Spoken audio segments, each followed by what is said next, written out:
దక్షిణాది రాజకీయాలకే ముఖచిత్రం. తెలుగు సంతతికి చెంది తమిళ రాజకీయ కోటను ఏలుతున్న నేత కరుణానిధి 94వ ఏట అడుగుపెట్టారు. అంతేకాదు రాజకీయాల్లో షష్టి పూర్తి చేసుకున్న కురువృద్ధుడిగా నిలుస్తున్నారు. దీంతో డీఎంకే కార్యకర్తలకు 2 పండుగలు చేసుకునే అరుదైన అవకాశం వచ్చింది. ఈ సందర్భంగా కలైంగ్యర్ కరుణానిధిపై ప్రత్యేక కథనం.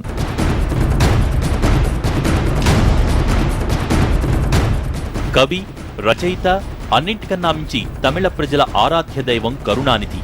గత 60 ఏళ్ల కాలంగా తమిళ రాజకీయాలలో కరుణానిధి చేయని సాహసం లేదు. అన్నాదురై ఆశయాలే వెన్నుతన్నుగా, ద్రవిడోద్యమమే శ్వాసగా, ఎంజీఆర్, జయలలిత లాంటి హేమాహేమీలను ఎదుర్కొని ధీటుగా నిలిచిన రాజకీయ నాయకుడిగా సుపరిచితుడు. దక్షిణాది రాజకీయాలను శాసించిన కొందరంటే కొందరు నాయకులలో కరుణ పేరు తొలి వరుసలో నిలుస్తుంది.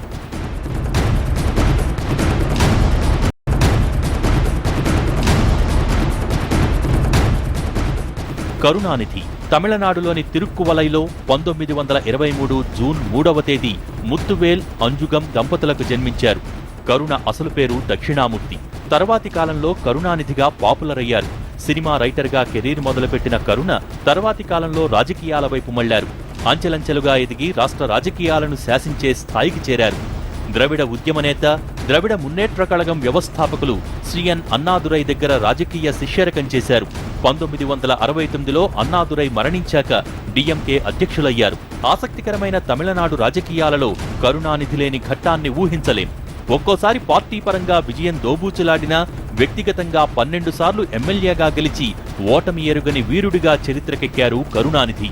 1957లో మొదటిసారిగా పులిత్తలై నియోజకవర్గం నుంచి ఎమ్మెల్యేగా గెలుపొందారు. 1962 తంజావూర్, 1967, 1971లో చెన్నై సైదాపేట, 1977, 80లో చెన్నై అన్నానగర్, 1989, 91లో చెన్నై హార్బర్, 1996, 2001, 2006లో చెన్నై చెపాక్, 2011లో తిరువారూరులో గెలుపొందారు. 2016లో చెన్నై చెపాక్ నియోజకవర్గం నుంచి పోటీ చేసి విజయం సాధించారు. ఇలా వరుసగా 12 సార్లు ఎమ్మెల్యేగా గెలిచిన రికార్డు బహుశా తమిళ రాజకీయాలలో మరెవ్వరికీ సాధ్యం కాదేమో. రాజకీయాలతో పాటు రచనలతోనూ ప్రేక్షకులను మెప్పించి కలైంగ్యర్ అనే బిరుదు పొందారు కరుణానిధి. ద్రవిడ ఉద్యమాన్ని ప్రజల్లోకి తీసుకువెళ్లడంతో పాటు హిందీలోనూ కరుణ అలుపెరగని పోరాటం చేశారు. నిలువెత్తు తమిళ భాషాభిమానైన కరుణానిధి 2006లో నిర్బంధ తమిళ చట్టాన్ని ప్రవేశపెట్టి అన్ని భాషల వాళ్లను ఈ భాషా చట్టంలోకి తెచ్చే యత్నం చేశారు. 2016లో జరిగిన అసెంబ్లీ ఎన్నికల్లో తన 92 ఏళ్ల వృద్ధాప్యాన్ని లెక్క చేయక ప్రచారం చేసి తమిళ ప్రజల ఆదరణ పొందారు. 94 ఏళ్ల సుదీర్ఘ జీవితంలో 60 ఏళ్లు రాజకీయాల్లోనే గడిచింది. అంతగా రాజకీయాలతో కరుణ జీవితం పెనవేసుకుపోయింది. దీంతో ఎటు నుంచి ఎటు చూసినా కరుణానిధి లేని తమిళ రాజకీయాలను ఊహించలేని పరిస్థితి.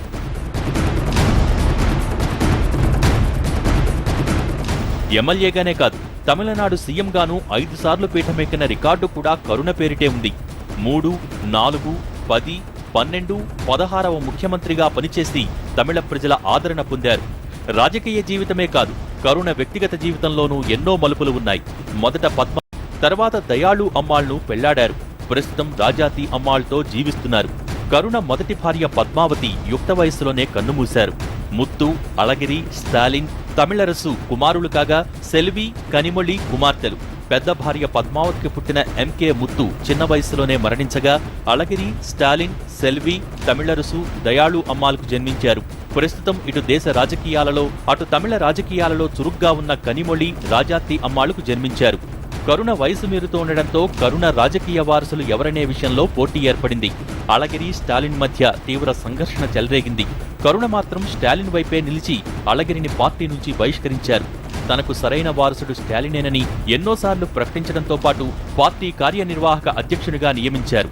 పార్టీలో 30% మహిళా రిజర్వేషన్, పేదరిక నిర్మూలన, తాగునీటి పథకాలు ప్రవేశపెట్టిన ఘనత కరుణకు మాత్రమే సొంతమంటారు డీఎంకే కార్యకర్తలు. అంతేకాదు రుణమాఫీ, పౌష్టికాహార పథకం, రైతులు, చేనేతకు ఉచిత విద్యుత్ వంటి ఎన్నో సంక్షేమ పథకాలకు శ్రీకారం చుట్టిన పేరు కూడా తమ నేతకే చెందుతుందని అంటారు అభిమానులు. కరుణ జన్మదినంతో వచ్చే ఎన్నికల నాటికి రాష్ట్రంలో తమ ప్రభుత్వమే ఏర్పడుతుందన్న భరోసా ఇచ్చేలా పథక రచన చేస్తున్నారు. అంతేకాదు ప్రతిపక్ష నేతలను కూడగట్టి యూపీఏకి పూర్వ వైభవం తేవాలన్నది ఒక ఆలోచనగా తెలుస్తోంది. స్థానికంగానే కాకుండా జాతీయ స్థాయి రాజకీయాల్లోనూ తనదైన ముద్ర వేసిన ఘనత కరుణానిధిది. కేంద్రంతో సఖ్యంగా ఉంటూనే అనుకున్నది సాధించడంలో ఎప్పుడూ ముందుండే వ్యూహరచన కరుణానిధికే సాధ్యంగా చెబుతారు రాజకీయ విశ్లేషకులు. కొన్ని విధానాలలో జాతీయ పార్టీలతో సిద్ధాంతపరమైన విభేదాలు తలెత్తినా ఇటు సిద్ధాంతాలను నిలుపుకుంటూనే అటు కేంద్రంతో సత్సంబంధాలు నెరపడంలో దిట్ట కరుణానిధి. కరుణానిధి 94వ పుట్టినరోజు వేడుకలను అట్టహాసంగా నిర్వహించింది డీఎంకే. కరుణానిధి ఎమ్మెల్యేగా 60 ఏళ్లు పూర్తి చేసుకున్న సంబరాలు జరిగాయి. చెన్నైలో నిర్వహించిన భారీ బహిరంగ సభకు వివిధ పార్టీల జాతీయ నాయకులు హాజరయ్యారు. ఎన్డీయేతర పక్షాల నేతలు మీటింగ్కు అటెండ్ అయ్యారు. రాహుల్ గాంధీ, ఒమర్ అబ్దుల్లా, సురవరం సుధాకర్ రెడ్డి, సీతారాం ఏచూరి, డి రాజా మరికొందరు నేతలు సభలో పాల్గొని కరుణానిధికి శుభాకాంక్షలు తెలిపారు.